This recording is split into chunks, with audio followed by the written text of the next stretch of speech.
Morning everyone. हम लोगों का जो लास्ट कंटेंट था यानी लास्ट कंसेप्ट था वो कितने नंबर पे हम लोग चल रहे थे? 4 नंबर पे है ना। तो आज इसका मतलब कि हम लोग 5 नंबर पे चलेंगे। 5 नंबर। ठीक। 5 नंबर लिखिएगा।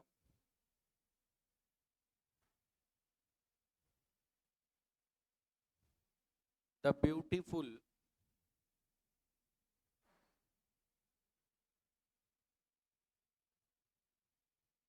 The beautiful surrounding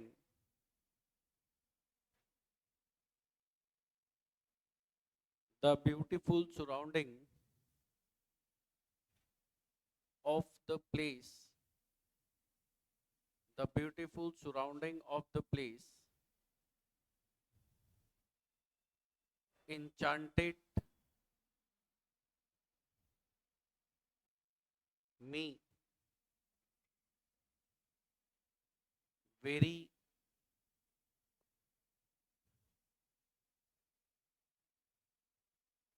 the beautiful surrounding of the place enchanted me very much.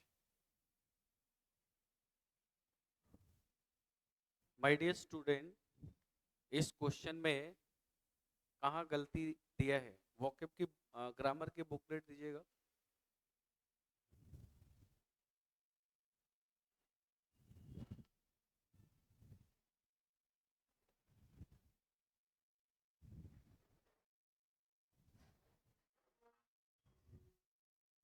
The beautiful surrounding of the place enchanted me very much।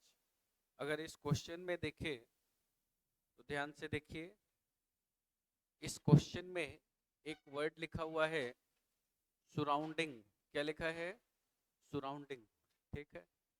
एक वर्ड इसमें लिखा है एनचांटेड।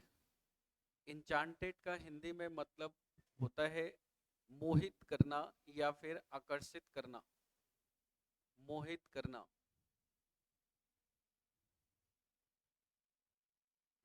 एक वर्ड इसमें लिखा है ब्यूटीफुल। तो ये जो ब्यूटीफुल वर्ड लिखा है ये कौन है सर? ये है एडजेक्टिव। इसके पहले इसने द लिखा हुआ है, ये द कौन है सर? ये है आर्टिकल। और आर्टिकल के साथ क्या आता है? नाउन आता है। यानी ये जो सराउंडिंग लिखा है ये किसका काम कर रहा है? नाउन का काम कर रहा है। तो आप हमेशा याद रखिएगा कि सराउंडिंग जब नाउन का काम करेगा तो वो कभी सराउंडिंग नहीं हो सकता है। वो गलत है। वो उसको हम बोलते हैं सराउंडिंग्स। क्या बोलते हैं? सराउंडिंग्स। यानी उसमें हम लगाएंगे एस लगाएंगे। एस लगाने से हमारा ये सही हो जाएगा। तो आपके एग्जाम में ये क्वेश्चन बहुत बार आया है। आपको याद करना है कि अगर आपके पेपर में सराउंडिंग देता है तो आप समझ जाना ये सराउंडिंग अगर ये नाउन की पोजीशन पे लिखा गया है तो ये गलत है। सराउंडिंग की जगह आपको लिखना पड़ेगा सराउंडिंग्स। जैसे मान लीजिए हमने लिखा थैंक। अगर ये नाउन की पोजीशन पे है तो फिर ये गलत लिखा गया है। आपको लिखना पड़ेगा थैंक्स। जैसे मैंने लिखा मैनर। अगर इसका पोजीशन नाउन है तो फिर ये मैनर नहीं होता है। आपको लिखना पड़ेगा मैनर्स। जैसे मैंने लिखा कंग्रेचुलेशन। तो कंग्रेचुलेशन अगर ये नाउन की पोजीशन पे है तो फिर हम इसको क्या लिखेंगे? कॉन्ग्रेचुलेशंस। यानी इसमें हम क्या लगाएंगे? एस लगाएंगे। जैसे हमने लिखा बिलोंगिंग। और अगर ये नाउन की पोजीशन पे लिखा गया है तो फिर हम इसको क्या लिखेंगे? हम लिखेंगे बिलोंगिंग्स। जैसे हमने लिखा यहाँ पे रिगार्ड। अगर इसका पोजीशन नाउन है तो फिर इसकी जगह पे हम क्या लिखते हैं? रिगार्ड्स लिखते हैं। जैसे हमने लिखा आम। तो यहाँ हम लिखते हैं इसको आर्म्स। ये समझ जाना ये क्या है। ये अगर एज ए नाउन के पोजीशन पे लिखा गया है तो आपको ऐसे ही लिखना होगा। चलिए मेरे साथ साथ बोलिएगा एक बार। सराउंडिंग की जगह क्या लिखेंगे? सराउंडिंग। थैंक की जगह मैनर की जगह कंग्रेचुलेशन, कंग्रेचुलेशंस। बिलोंगिंग की जगह बिलोंगिंग्स। रिगार्ड की जगह क्या होगा? रिगार्ड्स। आर्म की जगह क्या होगा? आर्म्स। आर्म्स का हिंदी में मतलब होता है दान या फिर भिक्षा। बिलोंग सॉरी रिगार्ड का मतलब होता है सम्मान। बिलोंगिंग का मतलब क्या होता है? वस्तु सामान। कंग्रेचुलेशन का मतलब होता है किसी को धन्यवाद देना। कंग्रेचुलेशन आभार व्यक्त करना, है ना। मेनर्स का मतलब होता है आचरण। थैंक्स का मतलब धन्यवाद। सराउंडिंग्स का मतलब होता है चारों तरफ। तो आपको एरर दिख रहा है ना यहाँ पे क्वेश्चंस में क्या गलती है? सराउंडिंग नहीं होता, क्या होता है? सराउंडिंग्स। लिखिएगा एक बार। 5 number concept please start writing.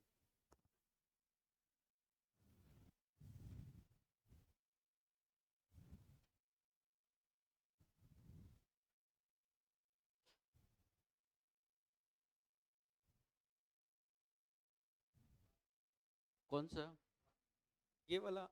यहाँ लिखा है ALM। आम पढ़ते हैं इसको, आम नहीं होता है ये, आर्म्स होता है। ठीक है, ये समझ जाइए। ये अगर पेपर में लिख कर दे आपको तो ये गलत है, ये रॉन्ग, और ये वाला राइट।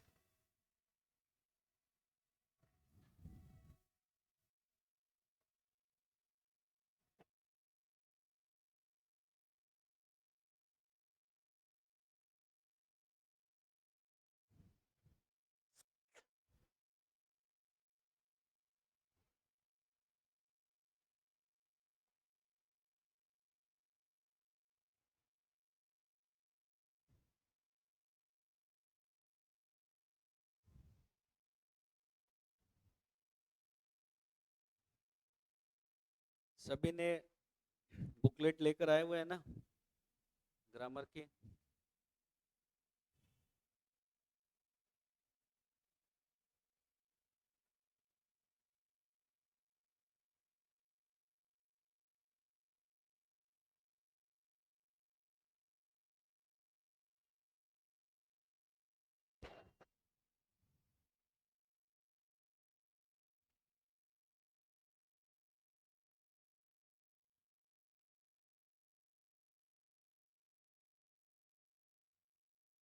चले आगे नेक्स्ट। यदि आप लोगों ने लिख लिया हो तो आगे चलते हैं। बहुत आसान कंसेप्ट था। अगर आपके क्वेश्चन में कहीं सराउंडिंग आ रहा है तो आप समझ जाना गलत लिखा है। सराउंडिंग्स होता है। थैंक नहीं होता है, थैंक्स होता है। मैनर नहीं होगा, मैनर्स होगा। लेकिन कब? जब इसका प्रयोग हम किस पोजीशन पे करेंगे? नाउन के पोजीशन पे करेंगे। आप ये देखो, ये बिल्कुल नाउन के पोजीशन पे किया गया है। कैसे पता चला? आर्टिकल से पता चला। जब मैंने इस टॉपिक को शुरुआत किया था तो मैंने बोला आर्टिकल अपने साथ क्या लेता है? नाउन लेता है। ठीक है, और इनके बीच में ये क्या है? एडजेक्टिव है, ब्यूटीफुल। आगे बढ़ते हैं नेक्स्ट। 6 नंबर देखिए, आज का 6 नंबर कंसेप्ट को हेडिंग डालिएगा, unit concept. Unit concept.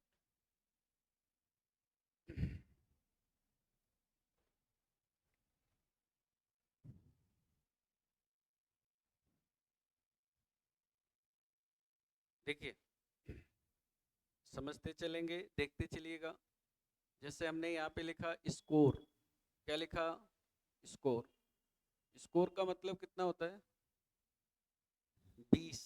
Score मतलब क्या होता है? 20 होता है, 20। ठीक है, जैसे मान लीजिए हमने लिखा है यहाँ पे स्कोर की जगह मैंने लिखा डजन। डजन का मतलब कितना होगा? 12। कितना होता है? 12 होता है ना, डजन मतलब 12। चलिए, फिर हमने मान लीजिए लिखा पेयर। पेयर का मतलब कितना होता है? पेयर मतलब होता है जोड़ा, यानी 2 होता है। ठीक है, मैंने यहाँ पे लिखा 100। 100 मतलब कितना होता है भाई? 100। फिर मैंने यहाँ लिखा 1000। 1000 का मतलब कितना होगा? हजार। मैंने यहाँ लिखा मिलियन। मिलियन का मतलब कितना होता है जी? लाख। बहुत बढ़िया, एक बार और बोलता रहा हूँ, मेरे साथ बोलिएगा। पहला वर्ड क्या लिखा मैंने? स्कोर। दूसरा क्या लिखा? डजन। तीसरा क्या लिखा? चौथा क्या लिखा? नेक्स्ट बोलो, और नेक्स्ट बोलो। यहां तक बात समझ में आ गया? अब ध्यान से सुनो, ये जो जितने भी नंबर मैंने लिखे हैं ना, ये सारे है कौन? तो भाई इसको हम बोलते हैं यूनिट। ये क्या है? यूनिट। ठीक है, बाद में लिख लेना, कोई दिक्कत नहीं। यहाँ देखो, अब मुझे बताओ कि इसके बाद, जैसे इसको मैं एक बॉक्स में बंद कर देता हूँ, कर दिया इसको बॉक्स में बंद। इसके बाद मुझे लिखना है नाउन। क्या लिखना है? नाउन। तो बताओ ये जो नाउन है ये सिंगुलर होगा या प्लूरल होगा? सोच के देखो, एक वचन में होगा या बहुवचन में होगा? दोबारा बता रहा हूँ, ध्यान से सुनिए। स्कोर मतलब कितना होता है? 20। डजन मतलब कितना होता है? 12। पेयर मतलब कितना होता है? 2, एक जोड़ा। और 100 मतलब 100। 1000 मतलब 1000। और मिलियन। तो बताइए इसकी जो संख्या है या एक से ज्यादा है? तो एक से जब ज्यादा है तो इसका मतलब ये जो नाउन आप लिखेंगे, ये नाउन कैसा होना चाहिए? तो सर ये नाउन होना चाहिए प्लूरल। बोलो, यहाँ तक बात आ गया? बिल्कुल जी, नहीं भूलोगे, बस आप कंटेंट पे फॉलो करो। प्लूरल ही होगा ना? कंफर्म है ना? रटने की जरूरत नहीं है। कैसे प्लूरल हुआ बताओ? क्योंकि सर स्कोर का मतलब तो 20 होता है, और 20 एक से ज्यादा है, और जब एक से ज्यादा है तो जो नाउन आएगा वो तो प्लूरल फॉर्म में आना चाहिए। क्लियर हो गया? अब देखिए, आपके एग्जाम में यहाँ पे दो तरह के क्वेश्चन पूछे जाते हैं। कितने तरह के क्वेश्चन? दो तरह के। टाइप नंबर ए और type number B. Type A, ध्यान से सुनिएगा, और फिर type number B. Sir question कैसे आते हैं? देखिए, कहता है कि अगर ये यूनिट है और इस यूनिट के पहले यहां पर, इस यूनिट के पहले यहां पर अगर कोई डेफिनिट नंबर आ जाए। क्या आ जाए? Definite number. तो डेफिनिट का मतलब क्या होता है? निश्चित संख्या, यही होता है definite number. Sir definite number का मतलब जैसे एक आ जाए, दो आ जाए, तीन आ जाए, चार आ जाए, इस तरह का डेफिनिट नंबर आ जाए। ठीक है। और दूसरा सवाल कह रहा है कि अगर मान लो कि इसके पहले कोई भी नंबर नहीं आए, इनडेफिनिट नंबर आ जाए, ऐसे इनडेफिनिट नंबर, इस तरीके से। तो इस दोनों कंडीशंस के अंदर किस तरह के कंसेप्ट को एग्जामिनर एग्जाम में पूछता है आप लोगों से, यही ये कंटेंट पूछना चाह रहा है यहाँ पे। तो देखिए, इसका मैं एक आपको एग्जांपल से समझाता हूँ, बेहतर समझ में आएगा आपको।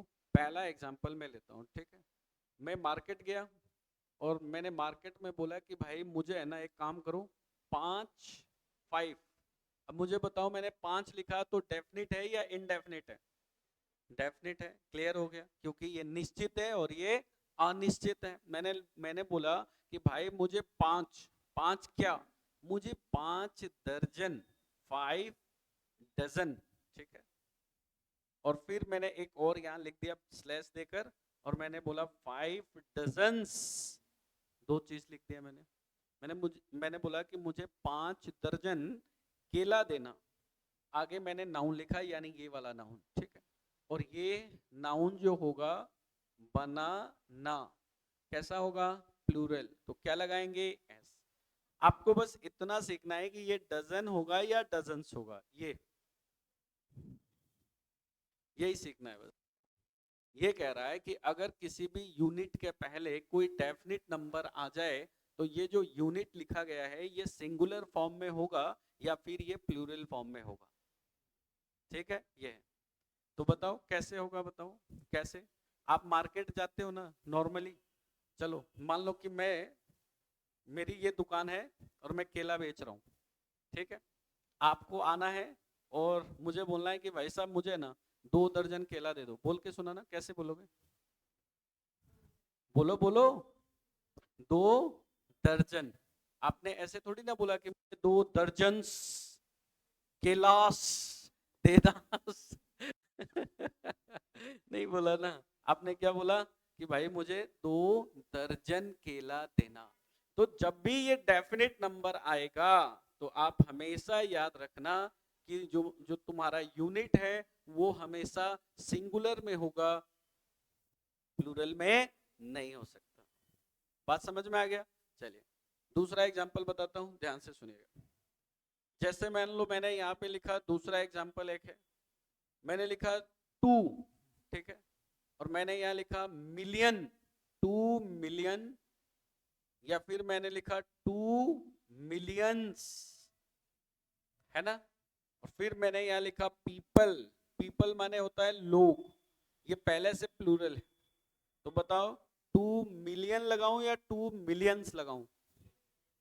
मिलियन ना, यानी सर ये वाला सही है और ये वाला गलत है, यानी ये गलत और ये सही। बोलो दोनों बात समझ में आ गया? तो ये किसका कंसेप्ट था?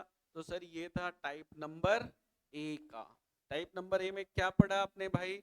हमने ये पढ़ा कि अगर किसी भी यूनिट के पहले डेफिनेट नंबर आ जाए तो जो यूनिट लिखा गया है वो यूनिट कैसे होना चाहिए? सिंगुलर फॉर्म में होना चाहिए। क्लियर? अब मैं आपको बता रहा हूं type number B, type number B, ठीक है। कल जयपुर में मोदी जी की रैली आ रही है, सोच के देखो, कल जयपुर में मोदी जी की रैली आ रही है, ठीक है। उस रैली में न्यूज रिपोर्टर ने बोला कि मोदी जी के रैली में हजारों लोग आए थे। कितने? हजारों, लाखों, अरबों लोग आए थे, है ना। तो बताओ हजारों लोग का मतलब निश्चित हुआ या अनिश्चित हुआ? अनिश्चित। आपको पता नहीं है, वो तो ऐसे ही बोल रहा है। अरे का बैच चालू हुआ है, उसमें सैकड़ों बच्चे पढ़ते हैं। कितने बच्चे? सैकड़ों। यू डोंट नो कितने बच्चे पढ़ते हैं? सैकड़ों बच्चे। अब देखिए, तो मैंने इसका एग्जाम्पल आपके सामने दिया, मैंने लिखा कि 1000 या फिर मैंने यहां लिखा थाउजेंड्स, ठीक है, 1000 या थाउजेंड्स ऑफ पीपल, पीपल।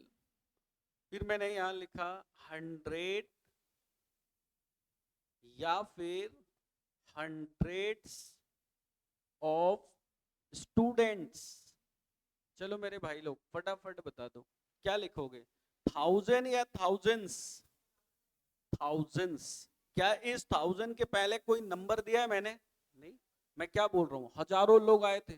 तो जब मैं ये बोल रहा हूं कि हजारों लोग आए थे, इस कंडीशंस में हमारा ये आंसर सही है और ये गलत है। सैकड़ों बच्चे आए थे तो ये हंड्रेड्स ना कि 100।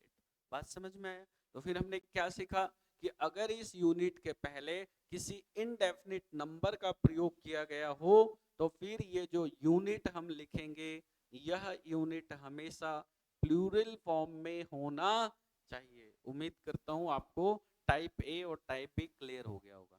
अब मैं आपसे 6 सवाल पूछूंगा, फटाफट लिख लीजिए। Take your time.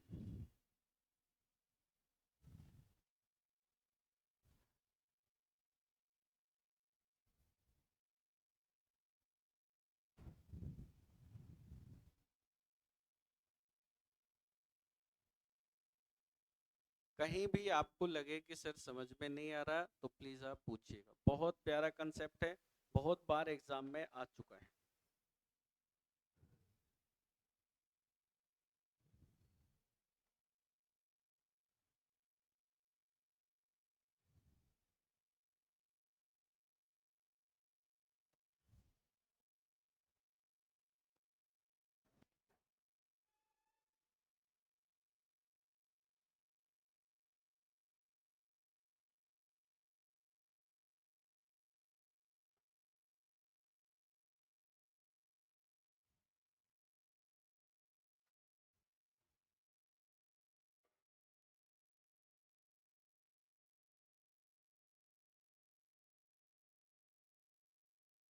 बिल्कुल समझाऊंगा। देखो भाई, जैसे मान लीजिए मैंने यहाँ पे लिखा, एक और एग्जाम्पल ले लेते हैं दूसरा, है ना।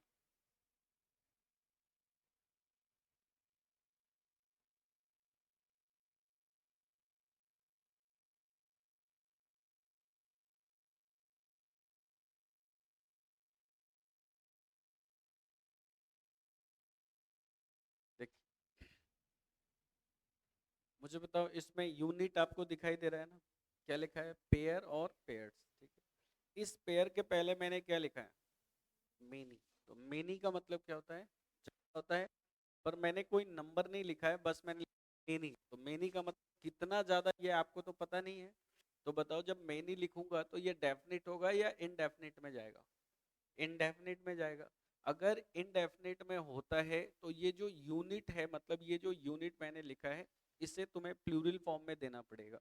इसलिए आपको लिखना पड़ेगा मेनी पेयर्स ऑफ शूज, ना कि मेनी पेयर ऑफ शूज। बात समझ में आ गया?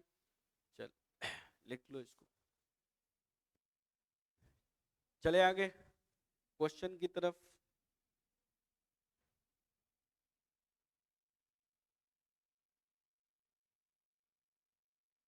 देखिए, एक एग्जाम्स में आया था क्वेश्चन, उसको अपन ले लेते हैं थोड़ा सा।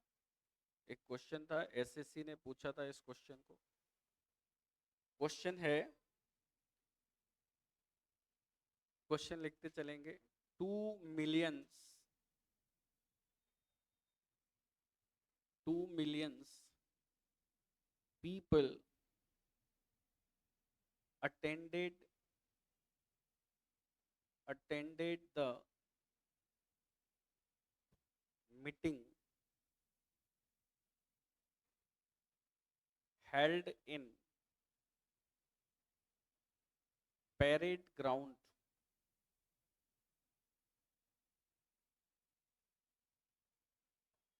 ये आपका पहला सवाल है। दूसरा सवाल है, second question, dozen of dozen of women dozen of women died in the bomb blast।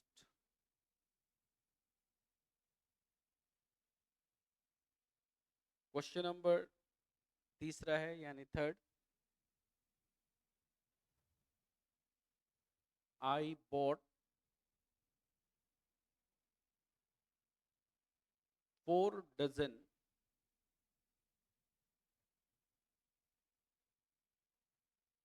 of mangoes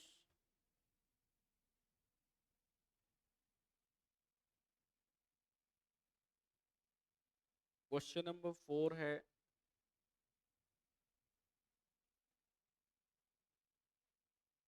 his trousers are 3 sizes large। Question number 5 है,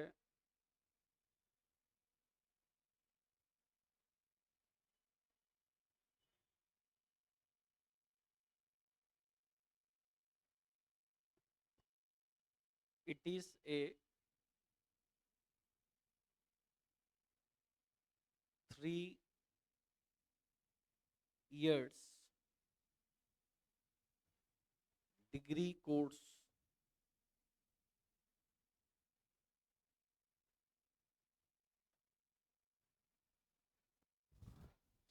आपके पास 5 क्वेश्चंस है, आप बढ़िया से पढ़िए। जो क्वेश्चन आपसे बन जाता है तो उसको बनाइए, जो क्वेश्चन आपसे नहीं बन रहा है वो मैं आपको समझाऊंगा कि वो क्यों गलत हुआ। Unit concept very very important for your any type of exam, किसी भी एग्जाम के लिए ये काफी इंपॉर्टेंट है।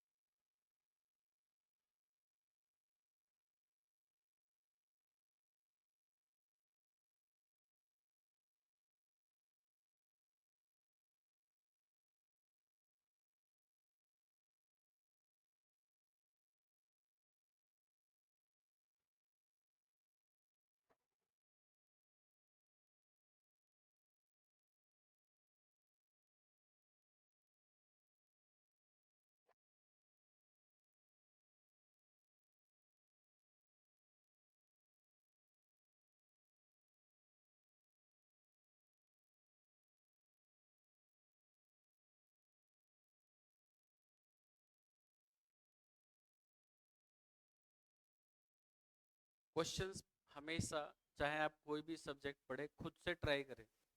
Don't depend on teacher. Teacher ने आपको एक कंसेप्ट समझा दिया, आप कोशिश करें कि उस कंसेप्ट के आधार पे आप क्वेश्चन करें। जिद्दी बनो, जिद्दी। जिद्दी बनने का मतलब कि नहीं मेरे से होगा, मैं कर सकता हूँ। अगर आप हिम्मत हार जाओगे ना, अरे यार ये कैसे होगा, ये तो बहुत टफ है, तो भाई ये आगे भी टफ लगेगा, ही नहीं लगने वाला। आगे जैसे जैसे साल आगे बढ़ेंगे ना, क्वेश्चंस के लेवल और ज्यादा अभी बढ़ने वाला है। ये तो इजी है, आपको क्या लग रहा है ये बहुत इजी कंसेप्ट है। आगे आपको सीधा न्यूज़पेपर की कोई क्लिप उठा के दे देगा, बोलेगा बताओ इसमें ये क्या वर्ड है, क्या वर्ड है, कौन सा प्रीपोजिशन आ रहा है। ऐसे ऐसे टाइम आने वाले, आने वाले 4-5 साल के अंदर, आप टेंशन मत लो। इंग्लिश की लेवल ऊपर जाएगी, ये यहीं लेवल पे नहीं रहेगा। जो हम रटी रटाई हुई चीजें पढ़ाते हैं ना, ये सब खत्म होगा ये थोड़े दिन के अंदर। ये आप, चलो जो लोग मुझे लाइव देख रहे हैं वो फिर टेंशन बढ़ जाएगा, इसलिए ज्यादा नहीं बोलूंगा, है ना। देखो इधर, तो क्या है कि आपको क्या लगता है जो टीचर पढ़ता है वो नहीं पढ़ाता है, वो नहीं पढ़ता है क्या? वो बहुत पढ़ता है, वो ज्यादा पढ़ता है। मैं तुमसे ज्यादा पढ़ता हूँ, ये फैक्ट है। क्यों पढ़ता हूँ? क्योंकि मैं अपने आप को अपडेट रखना चाहता हूँ। It's very challenging for any private teacher. मेरे लिए बहुत चैलेंजिंग फैक्टर है। अगर आपको लगता है कि फ्यूचर में टीचर बनना चाहते हैं तो बहुत चैलेंज है। क्यों चैलेंज है? क्योंकि तुम्हें रोज प्रूफ करना है अपने आप को कि मैं बेस्ट हूँ। रोज डेमो लेने, जैसे ये भाई मान लो नया, इसका नया है आज क्लास, अब इसके दिमाग में क्या चल रहा है मेरे प्रति आई डोंट नो। पर मैं क्या हूँ यहाँ पे, एक जोकर हूँ। मुझे एक जोकर की तरह बिहेव करना है कि I am the best in Jaipur, मेरे अलावा कोई और है ही नहीं। ये बहुत टफ काम है, क्योंकि इंसान इंसान ही तो हो सकता है, रोज अपने आप को प्रूफ थोड़ी कर सकता है कि मैं ही बेस्ट हूँ। और मुझे करना पड़ेगा, क्योंकि अगर मुझे तुम्हारा एडमिशन यहाँ दिलाना है तो मुझे अपने आप को प्रूफ देना पड़ेगा कि मैं बेस्ट हूँ। नहीं तो तुम कल चले जाओगे यहाँ से उठ के। सिंपल सी बात है। देखो इधर, तो इसीलिए सरकारी नौकरी लग जाओ, ये पढ़ाने वढ़ाने के चक्कर में मत करो। यानी जो गलती मैंने की वो आप मत करिए। मैं अपने स्टूडेंट्स लाइफ में बहुत अच्छा स्टूडेंट रहा हूँ। मैं 10th टॉपर रहा हूँ। मैं 12th बिहार बोर्ड में मैथ में डिस्टिंक्शन मार्क्स था मेरा, मतलब बिहार बोर्ड में सबसे ज्यादा मैथ में नंबर मेरे ही थे। मैं यूनिवर्सिटी में दूसरा या तीसरा स्थान पे था, टॉप लिस्ट के अंदर। फिर भी मैं कहाँ खड़ा हूँ, यहाँ खड़ा हूँ। वाई? क्यों? क्योंकि रास्ते, जो तुम्हारा एज है ना, ये एज टाइम, ये बहुत खतरनाक एज है। ये माइंड इतनी डाइवर्ट करता है ना कि सोचो मत, है ना। वो फोन नहीं उठा रही, वो फोन नहीं उठा रहा, बस ये लाइफ है, इससे निकल जाना, नहीं तो फिर पछताओगे। किसकी तरह? मेरी तरह। देखो इधर, फिलहाल ये देख लो, 2 million people attended the meeting held in parade grounds। तो इसमें गलती क्या है? तो सर ये वाला गलत है। क्या गलत है भाई? इसमें एस का प्रयोग हम नहीं करेंगे।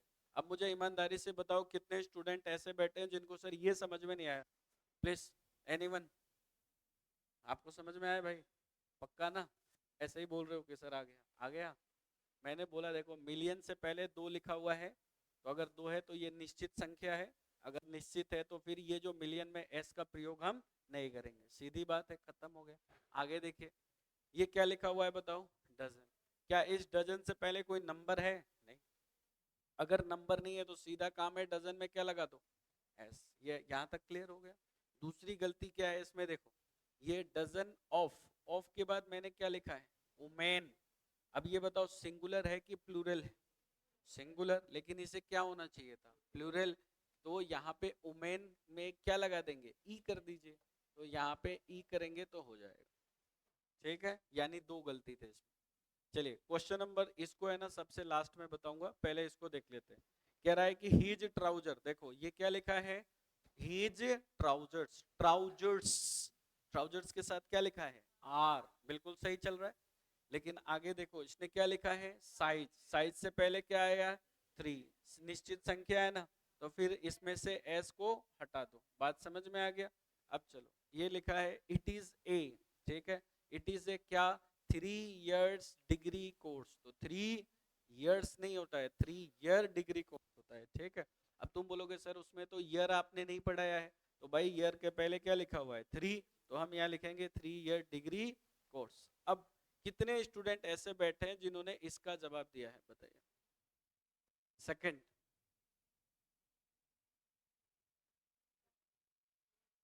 चलिए इसमें दिक्कत क्या है वो मैं बता देता हूँ आपको। दिक्कत ये है कि सर एग्जाम में जिसने पूछा है ना, इसने दोनों तरीके से पूछ दिया है। ये लिखा है आई बोट 4 डजन्स ऑफ मैंगोस, मतलब ऑफ भी लगा दिया, 4 भी लगा दिया, दोनों काम कर दिया। तो सर इसको सही करने का असली तरीका क्या है? तो दो तरीका है, देखो। पहला तरीका तो ये है कि आप 4 अगर लिखना चाहते हो तो लिखो 4, ठीक है। फिर आप लिखो डजन, यहाँ तक हो गया 4 डजन, और यहाँ पे आ जाएगा आपका मैंगोस। एक तो ये तरीका है, ठीक है। सर दूसरा तरीका बताओ, 4 को हटा दो, और अगर 4 को हटाओगे तो आपको लिखना पड़ेगा डजन्स ऑफ मैंगोस, ऐसे लिखना पड़ेगा। ये दो तरीका से इसको सही किया जा सकता है, इन दोनों के अलावा तीसरा कोई तरीका नहीं है, तो ये बात ध्यान रखना, ठीक है। अच्छा, ये क्वेश्चन कब पूछा गया था? ये एसएससी सीपीओ के अंदर ये सवाल को पूछा गया था। अब आप लोग पेज नंबर, जिनके पास भी ग्रामर की बुकलेट है, वो पेज नंबर 11 पे जाके देखेंगे घर पे, पेज नंबर 11, 11 नंबर पेज पे, ठीक है। पेज नंबर 11 पे आप लोग बढ़िया से देख लेना। चले आगे। तो ये कितना नंबर कंसेप्ट चल रहा था आपका? 6 नंबर। तो 6 नंबर कंसेप्ट हमारा हो गया पूरा कंप्लीट। मैंने पूरी एक एक बातें आपको बता दी, ठीक है भाई। जिस स्टूडेंट को, हाँ हाँ ऑफ नहीं आएगा। अगर डजन से पहले 4 है तो ऑफ मैंने नहीं पढ़ाया, देख लो आप, ठीक है। हाँ जी, मिलियन की जगह बिलियन, क्या दिक्कत है? अरे अरे यार, ये क्या बात हुआ? तुम बोल रहे हो सर आपकी जगह कोई दूसरा टीचर हो तो मेरी जगह कोई दूसरा टीचर हो तो वो भी पढ़ाएगा ही तुम्हें, है कि नहीं भाई? ऐसा थोड़ी है कि मैं ही तोप हूँ जयपुर का। तो ये भाई मिलियन की जगह बिलियन आ जाए तो उससे क्या फर्क पड़ रहा है? ठीक है, कोई दिक्कत नहीं है, ठीक है भाई। चलो, तो इससे हमने 6 नंबर कंसेप्ट को पूरा कंप्लीट कर लिया। ये थोड़ा सा आगे बढ़ते हैं, इससे बढ़िया कंसेप्ट आपको बताता हूँ। देखिए, कंसेप्ट नंबर आपका चल रहा है 7। कितने नंबर कंसेप्ट? 7। चलिए लिखिएगा, some some nouns, some nouns are plural,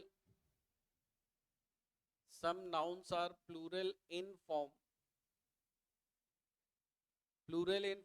and plural in function. Some nouns are plural in form and plural in function. Please लिखिए, some nouns are plural in form and plural in function. चलिए, इसका क्या मतलब है? पहले मतलब बताओ कि तुम्हें क्या समझ में आया इससे। कह रहा है कि कुछ नाउन ऐसे होते हैं जो फॉर्म में भी प्लूरल होते हैं और फंक्शन में भी प्लूरल होते हैं। तो भाई अगर वो ऐसा नाउन है जो प्लूरल ही होगा, इसका मतलब उसके बाद जो वर्ब आएगा वो प्लूरल वर्ब होना चाहिए, है ना भाई? तो ऐसे कौन कौन सी चीज है? चलिए, सबसे पहला लिखिएगा, फर्स्ट लिखिए outer garment. Outer garment, garment मतलब क्या होता है? कपड़े। आउटर गारमेंट, कौन कौन से कपड़े हैं? जीन्स, पहला लिखो जीन्स। दूसरा लिखो ट्राउजर्स। तीसरा लिखो पैजामास, पैजामास। नेक्स्ट लिखो शॉर्ट्स। नेक्स्ट लिखो स्कर्ट्स। जीन्स, ट्राउजर्स, पैजामास, स्कर्ट्स, लिखते चलेंगे।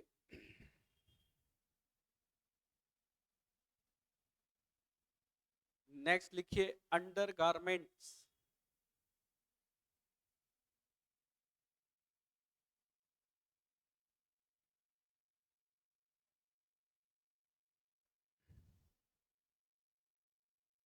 सोर्ट्स, SHORTS, सोर्ट्स, सोर्ट्स लिखिए। ट्रंक्स, टाइट्स, तीसरा, थर्ड, आई वेयर, आंखों में पहनने वाले, आई वेयर, आंखों में क्या क्या पहनते हो? आई ग्लासेस, आई ग्लासेस, उसी को गोगल्स, स्पेक्टिकल्स,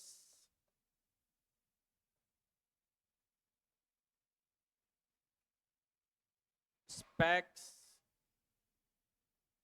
बाइनोक्यूलर्स। बाइनोक्यूलर्स का हिंदी में मतलब होता है दूरबीन। क्या होता है? दूरबीन, बाइनोक्यूलर्स। लिखते चलेंगे, बाइनोक्यूलर्स। नेक्स्ट लिखिए, नेक्स्ट लिखिए टूल्स, टूल्स,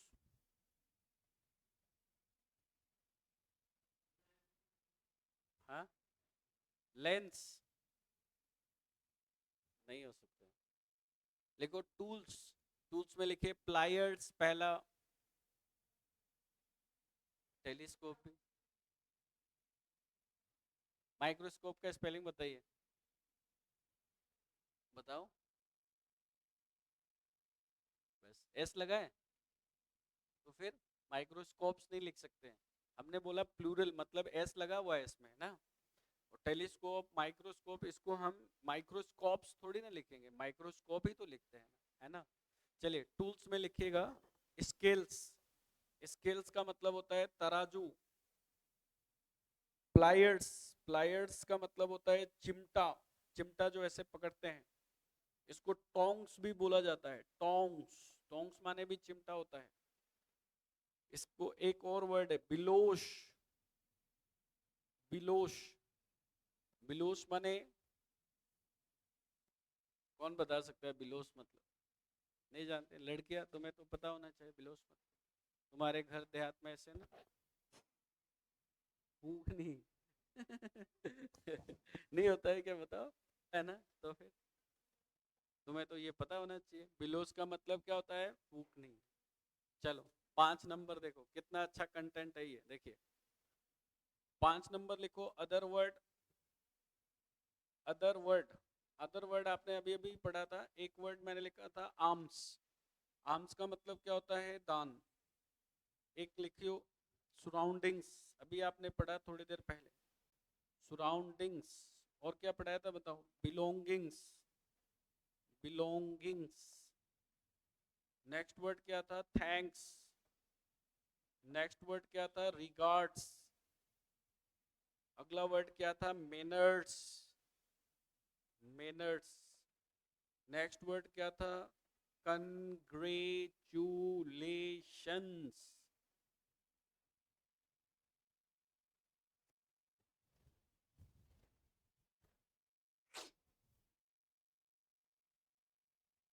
इसमें शूज सॉक्स भी लिख सकते हो, शूज सॉक्स।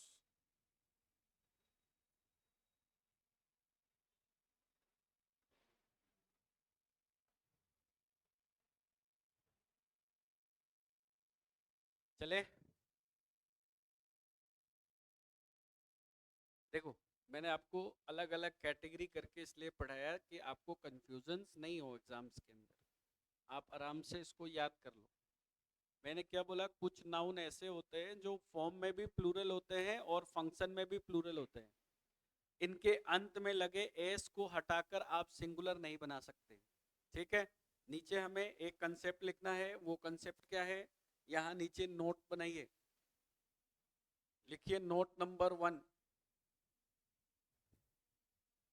लिखिए इनके अंत में,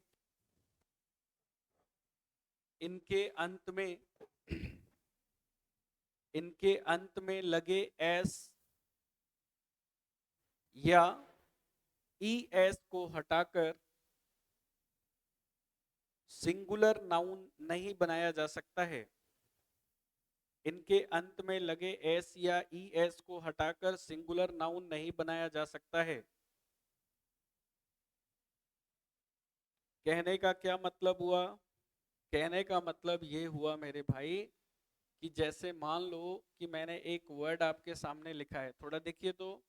मैंने एक वर्ड आपके सामने लिखा है सीजर्स। तो सीजर्स माने क्या होता है? कैंची। तो सीजर में हमेशा क्या लगता है? एस। ये किस तरह का नाउन है सर? ये प्लूरल नाउन है। अगर ये प्लूरल है तो इसके बाद जो वर्ब आएगा वो भी तो प्लूरल होना चाहिए। अब अगर मान लीजिए मैं सीजर्स की जगह केवल मैं सीजर अगर लिखता हूं तो बताओ ये गलत है कि नहीं? गलत है। क्या बोला? इनके अंत में जो एस लगा है ना, इसे तुम हटाकर कभी भी सिंगुलर नहीं बना सकते। अब मान लो ये तुम्हारा सीजर है, तुम बोलोगे सर मैं तो एक से ही काम चलाऊंगा, तो एक से कैसे काम चलेगा? है ना। अब तराजू है, तराजू कितने होते हैं? दो होते हैं ना। तुम बोलोगे सर मैं एक को हटा दे रहा हूँ, एक से करूंगा। अरे हाँ, आजकल डिजिटल जमाना है, वो ऐसे रख दिया, वो ऐसे भी तो है तराजू आजकल, है ना। तो जैसे जैसे दुनिया आगे बढ़ रही है लोग एडवांस हो रहे हैं। अब देखिए, ये तो ये वाली बात हो गई। जैसे मान लो भाई एक क्वेश्चन मैंने आपसे पूछा, यहाँ पर कोई सा भी वर्ड इसमें से ले लीजिए। मैंने बोला स्पेक्टिकल्स, ठीक है, और फिर मैंने यहाँ लिखा स्पेक्टिकल। अब ध्यान से सुनना जो बता रहा हूं, बिल्कुल। थोड़ी देर पहले मैंने क्या लिखवाया था कि इनके अंत में लगे एस या ईएस को हटाकर हम सिंगुलर नहीं बना सकते, यही तो लिखा।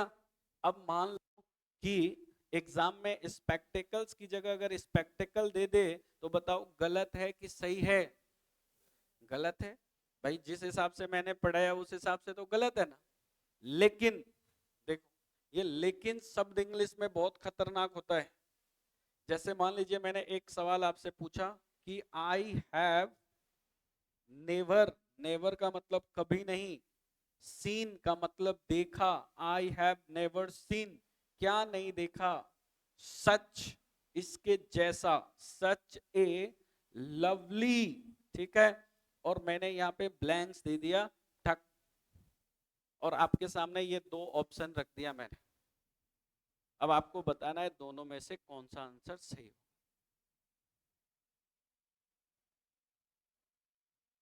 फर्स्ट वाला, भाई जैसा मैंने पढ़ाया उस हिसाब से तो पहला आंसर सही है। क्यों? क्योंकि सर आपने ही तो बताया कि एस को नहीं हटा सकते। तो देखो भैया, इंग्लिश में ना एक अपवाद नाम का भी कोई चीज होता है। क्या होता है? अपवाद। स्पेक्टिकल्स का हिंदी में मतलब होता है चश्मा, और स्पेक्टिकल का हिंदी में मतलब होता है दृश्य। तो मैंने ऐसा नजारा, ऐसा सुंदर दृश्य कभी नहीं देखा। अब बताओ आंसर यहाँ ए आएगा कि बी आएगा? बी आएगा, ठीक है। तो यहाँ पे हमारा आंसर हो गया स्पेक्टिकल। लो मेरे भाई, मैं कहता हूं कि मैं किताब भी कीड़ा नहीं बनाना चाहता तुम्हें। ये किताबों में लिखा है कि इसमें एस नहीं लगता है, ऐसा ऐसा जरूरी नहीं है कि हम एस नहीं हटा सकते, हटा सकते, इसके मीनिंग में चेंज आ जाएगा, ठीक है। चलो, अगर मान लो मैं इससे एक और सवाल पूछता हूं, माय, मेरे, ठीक है, ग्रैंड पा, ग्रैंड पा मतलब दादाजी, माय ग्रैंड पा मिसप्लेस्ड, मिसप्लेस्ड कर दिया मतलब इधर उधर रख दिया। क्या इधर उधर रख दिया? हीज डैश, ठीक है ना। And now he finds difficulty, difficulty to read, to read the newspaper. हाँ जी, प्लीज बोर्ड पे फोकस करके देखिएगा। आपके पास सॉरी, ए और बी ऑप्शन, क्या लगाएंगे? क्या आएगा? ए और बी मत, स्पेक्टेकल मत बोलो, नहीं तो मुझे दोनों एक ही जैसा सुनाई दे रहा है। कौन सा, ए या बी? ए। क्यों? मेरे दादाजी ने अपने चश्मे को इधर उधर रख दिया, अब उनको दिक्कत आ रही है न्यूज़पेपर पढ़ने में। तो हमारा आंसर यहां क्या होगा? स्पेक्टिकल्स। यानी जब इसका मतलब चश्मा होता है तब हम इसमें को नहीं हटा सकते। बात समझ में आ गया? लेकिन जब इसका मतलब दृश्य होता है तब हम इसमें से एस को हटा सकते हैं। आप एक बार यहां तक लिखिए, इससे बढ़िया कंसेप्ट इसके बाद।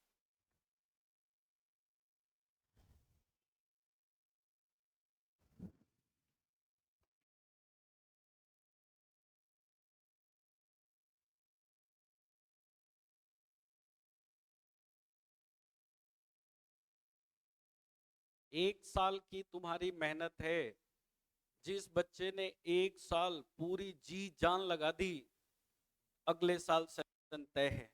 नहीं तो चाय की थड़ियों पे चले जाना आज शाम को, और वहां तुम देखना कि तुम्हारे से सीनियर स्टूडेंट कितने बैठे हैं, और उससे बस इतना पूछना कि भाई अब कोचिंग करनी है, थोड़ा गाइडलाइन दो। उसके बाद पूछना कि आप क्या करते हैं। ठीक है? तो आपको टाइम वेस्ट नहीं करना, कभी इस कोचिंग कभी उस कोचिंग में नहीं पढ़ना। आप जहां भी पढ़ रहे हैं ईमानदारी से पढ़िए, क्वेश्चंस करिए घर पे बैठ के। Self study is very important. Teacher तुम्हें सिलेक्शन नहीं दिला सकता, वो केवल गाइडलाइन दे सकता है। इस बात को अगर जो स्टूडेंट समझ गया, आने वाले साल भर, 1.5 साल, 2 साल नौकरी लग जाएगा। नहीं तो 5 साल तक घूमते रहो तुम, टोंग फाटक, महेश नगर, बरकत नगर, गोपालपुरा मोड़, घूमते रहना ऐसे ही। फिर धीरे धीरे बाल सफेद होना चालू हो जाएगा, फिर बोलोगे सर काश सर की बात मान लिए होते। इसीलिए अभी तकलीफ आ रहा है ना इंग्लिश पढ़ने में। अरे सर इंग्लिश पढ़ा नहीं जा रहा। इंग्लिश नहीं पढ़ा जा रहा है तो अभी नहीं पढ़ा जा रहा है तो बाद में कैसे पढ़ोगे? बाद में भी तो तकलीफ आएगा ना, नहीं आएगा? है ना? ओ मेरे बच्चा, आज लेट कैसे हो गया? नींद नहीं खुली? चलो इधर देखो। नोट नंबर 1 क्लियर है? बोल दो यस कि नो। चलिए लिखिए नोट नंबर 2। लिखिए दिए गए नाउन के बाद, मतलब ऊपर जो मैंने नाउन पढ़ाया है लिखिएगा, दिए गए नाउन के बाद हमेशा प्लूरल वर्ब का प्रयोग करते हैं। दिए गए नाउन के बाद हमेशा प्लूरल वर्ब का प्रयोग करते हैं। यानी नाउन मैंने आपको ऊपर पढ़ाया है, उसके बाद जो वर्ब आता है वो प्लूरल वर्ब होता है। ठीक है? देखिए एक क्वेश्चन देखिए। क्वेश्चन है स्पेक्टिकल्स डैश इज या आर नाउ ए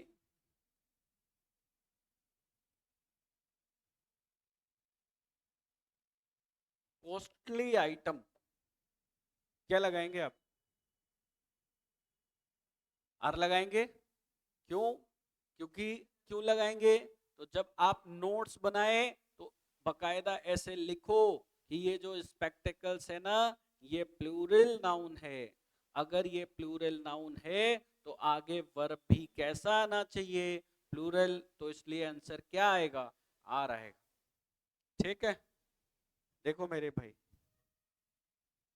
अब मैं आपसे एक सवाल और पूछता हूं, देखते हैं कितने लोग बता सकते हैं। सवाल आपका है कि ए पेयर ऑफ स्पेक्टिकल्स, ठीक है, spectacles, fill up the blanks, is या are a costly item. Costly item. ठीक है? हाँ जी, आंसर क्या लगाएंगे? ए पे इज आएगा। देखिए, देखो तो फ्रेंड, अभी मैंने थोड़ी देर पहले लिखवाया था कि दिए गए नाउन के साथ जो वर्ब आता है वो प्लूरल वर्ब होता है। अगर आप इसको रट लिए तब तो तुम यहां भी आर लगा के आ जाओगे, है ना। लेकिन आप देखो इस स्पेक्टेकल के पहले हमने क्या लिखा है, a pair of.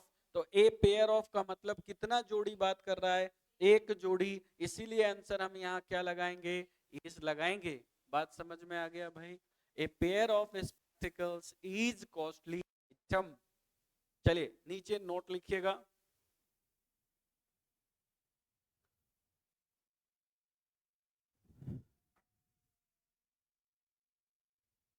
Plural noun के पहले,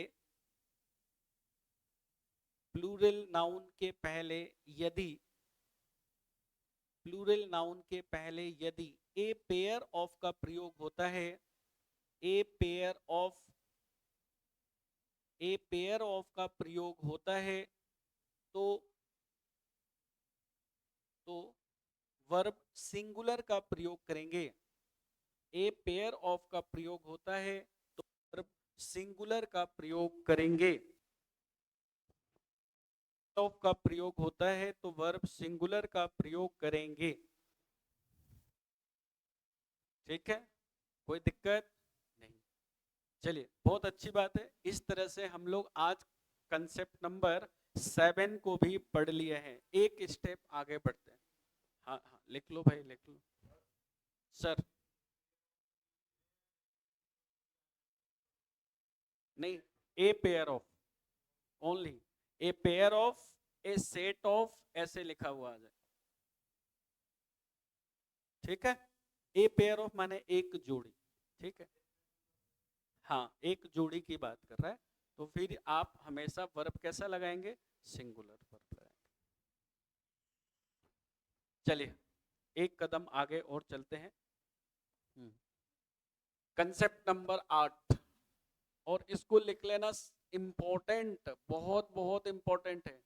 2024 में जो एसएससी का पेपर होने वाला है मई में, और एमटीएस का पेपर होने वाला है अगस्त में, उसमें ये क्वेश्चन आएगा 100%। नहीं आए तो मेरे से आके मिलना कि सर आपने बोला था नहीं आया। देखो कंटेंट क्या है उसको ध्यान से सुनो। ये आपके सामने मैंने लिखा है वन ऑफ, बोलो क्या लिखा है, वन ऑफ। देखो फ्रेंड, वन ऑफ। आपको कभी भी किसी भी क्वेश्चन में, चाहे स्टार्टिंग में, चाहे बीच में, या आपको लास्ट में, कहीं भी वन ऑफ दिखाई देता है तो आपको हमेशा क्या ढूंढना है, वो आप हमेशा याद रखें। वन ऑफ के बाद आपको ढूंढना है नाउन कहाँ है, वेयर इज नाउन। और ये नाउन कैसा होगा, तो सर ये नाउन हमेशा प्लूरल फॉर्म में होगा। और इसके बाद आपको देखना है कि वर्ब कहाँ लिखा गया है। तो ये जो आगे आपका वर्ब आता है, यह वर्ब आपका हमेशा सिंगुलर फॉर्म में रहेगा। किस फॉर्म में रहेगा, सिंगुलर। तो बताइए वन ऑफ के बाद नाउन कैसा होता है, प्लूरल, और वर्ब कैसा होता है, सिंगुलर। अब मैं आपसे एक क्वेश्चन पूछता हूं, आप आंसर बताइएगा। जैसे मान लीजिए मैंने लिखा कि one of my, one of my, ठीक है। मैंने लिखा friend, one of my friend are a doctor, ऐसे लिखा। चलो ये पहला सवाल है, इसमें कितनी गलतियां हैं, कितनी गलती है। तो देखो वन ऑफ लिखा है तो इसमें नाउन कैसा होना चाहिए, नाउन कौन है, फ्रेंड। तो आप लिखेंगे इसमें वन ऑफ माई फ्रेंड में क्या लगाएंगे, एस, तो ये हो जाएगा फ्रेंड्स। यहां तक समझ में आ गया। वर्ब कैसा होगा, सिंगुलर, तो आर की जगह क्या हो जाएगा, इज ए डॉक्टर। ठीक है, ये पहला पॉइंट था। दूसरा देखिए, जैसे मान लो मैंने लिखा कि one of my teacher, one of my teacher, और मैंने लिखा have gone, have gone to Europe, have gone to Europe. ठीक है, बताइए इसमें क्या क्या गलती नजर आ रहा है। वन ऑफ माई क्या, टीचर, तो सबसे पहले हम टीचर में क्या लगाएंगे, एस, तो वन ऑफ माई टीचर्स। अब बताओ हैव की जगह क्या आएगा, हैज आएगा। हैज गॉन, कहाँ गए, यूरोप गए, टू यूरोप।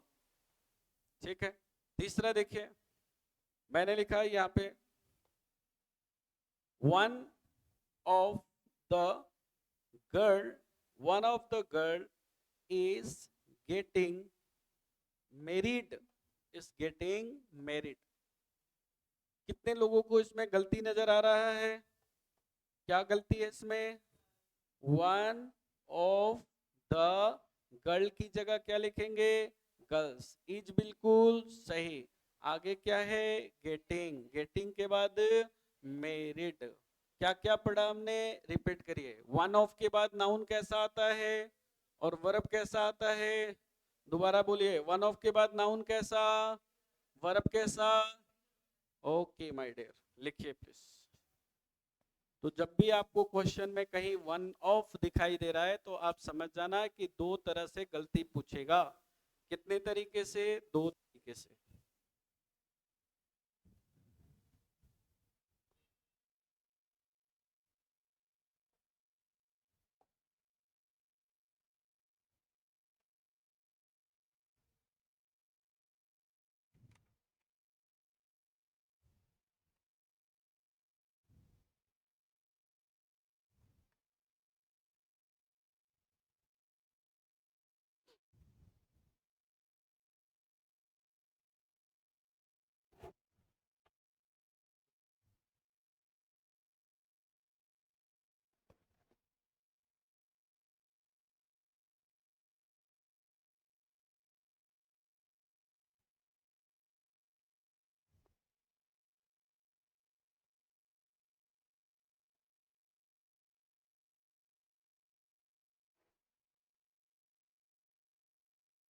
हो गया टाइम।